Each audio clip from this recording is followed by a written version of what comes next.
Food safety टीमों की रावलपिंडी में बड़ी कार्रवाई, 6,000 लीटर दूध तलफ जबकि 80,000 के जुर्माने आयद किए गए हैं। तर्जुमान फूड सेफ्टी पंजाब का कहना है कि रमजान मुबारक में दूध का इस्तेमाल बढ़ जाता है। दूध जैसी नेमत में मिलावट काबिल कबूल नहीं है। सूबे भर में दूध की चेकिंग रोजाना की बुनियाद पर जारी है और इस हवाले से मुख्तलिफ इलाकों में कार्रवाइयाँ की जा रही हैं। 2 गाड़ियों से 6,000 लीटर दूध तलफ और 80,000 रुपये के जुर्माने किए गए हैं। रावलपिंडी में फूड सेफ्टी टीमों की नाकिस दूध फरोशों के खिलाफ कार्रवाइयों का सिलसिला जारी है। नाकिस दूध फरोशों के खिलाफ कार्रवाई और मुख्तलिफ इलाकों में की गई है। रावलपिंडी में फूड सेफ्टी टीमों की नाकिस दूध फरोशों के खिलाफ कार्रवाई है। 2 गाड़ियों से 6,000 लीटर दूध तलफ और 80,000 रुपये के जुर्माने भी किए गए हैं। रावलपिंडी में फूड सेफ्टी टीमों की नाकिस दूध फरोशों के खिलाफ कार्रवाइयों का सिलसिला जारी है।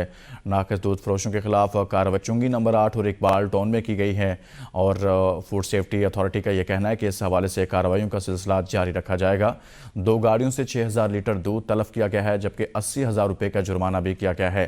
रावलपिंडी में फूड सेफ्टी अथॉरिटी की टीमों की जानिब से नाकिस दूध फरोशों के खिलाफ कार्रवाइयों का सिलसिला जारी है और एक चुंगी नंबर 8 और इकबाल टाउन में यह कार्रवाइयाँ की गई हैं। रावलपिंडी से खबर है जहां पर फूड सेफ्टी अथॉरिटी की जानिब से ये कार्रवाई की गई है। इसी बारे में मजीद बात करेंगे नुमाइंदा ABN न्यूज़ अनवारुल हक से। जी अनवार, आगाह कीजिएगा।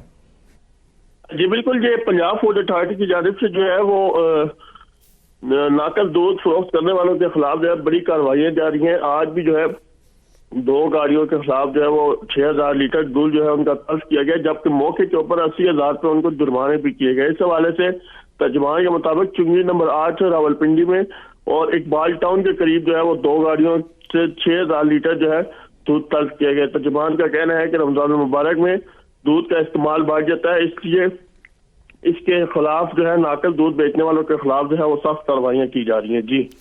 जी ठीक, बहुत शुक्रिया अनवारुल।